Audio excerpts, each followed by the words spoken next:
पर ये शीत दिन पशु पक्षी मनुष्य ठार समस्त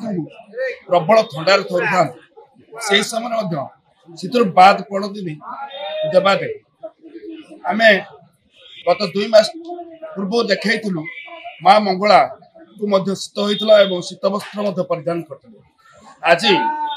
श्रीपंचमी शीत वस्त्र कढ़ा माँ देवे दुर्लभ बेसर भक्त मान दर्शन यही शीत वस्त्र कहीं पिंधती ये बाबद आसतु कथा आम पाखे माँ मंगला मंदिर नना अच्छा ना प्रणाम नना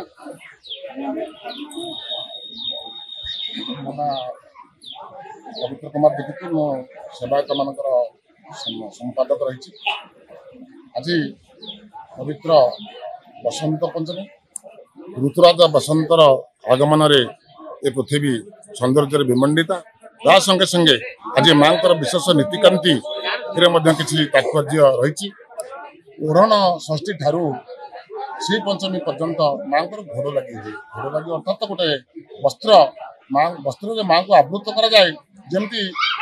आमे मैंने शीत रक्षा पाई विभिन्न प्रकार शीत वस्त्र आम परिधान करूँ से भली माँ होती शक्तिमयी या देवी सर्वभूतेषु शक्ति रूपेण संस्थिता नमस्तस्यै नमस्तस्यै नमस्तस्यै नमो नमः मानवकर माँ मानवीय लीला से समस्त भितर माँ रूप एवं शक्ति प्रदायिनी भाव में सर्वदा कार्य कर आज से घोर लगी जो होता दीर्घ आमर ओढ़ण षष्ठी ठार श्रीपंचमी पर्यंत से जो महोत्सव आज उद्यापन घटी आज माँ स्वतंत्र बेस नीतिकांति एवं पारंपरिक पूजा पद्धति अनुसार कार्य चली आम मंदिर परंपरा एवं माँ मानवीय लीला एवं एपाई सहस्र श्रद्धा भक्त मान आसिक माँ को दर्शन करगले यापर लोक संख्या बढ़ार अच्छी माँ अति सुंदर चारु बेस भक्त मान दर्शन दे से मनस्कामना पूर्ण कर सबू श्रद्धा भक्त मान आम संदेश जे जगत जननी माँ एवं सब माँ मान भितर से मंगला ठाकुराणी से देवी को देखिले आम समाज सुधरीज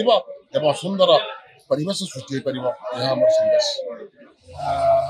मानवीय लीला करती माँ मंगला हना कहते मनीष मैंने जपरी शीत वस्त्र पिंधती से माँ मंगला शीत वस्त्र पिंधि श्रीपंचमी दिन माने आज शीत वस्त्र माँ कढ़ा एवं भक्त माने दुर्लभ बेश को दर्शन करेंगे आम आगुरी देखु प्रयागराज आसला जल एवं से जल माँ आज स्नान कर कौन कह ना आप जाते आणिक आसते प्रयागराज जल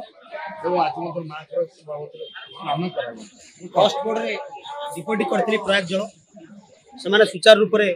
प्रयाग जल नहीं पूजा पंडा करें राति 3टार माँ स्नान कले मु बहुत खुशी कही मो माँ को पाखे प्रार्थना करुँची जय माँ मंगला कौन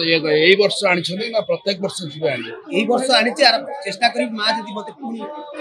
प्रेरण कर आप शुणुते माँ आज प्रयाग जल स्नान कर भक्त मान एक दुर्लभ बेस दर्शन काकटपुर मंगला मंदिर परिसर आर्ततरण महांती ओडिशा भास्कर।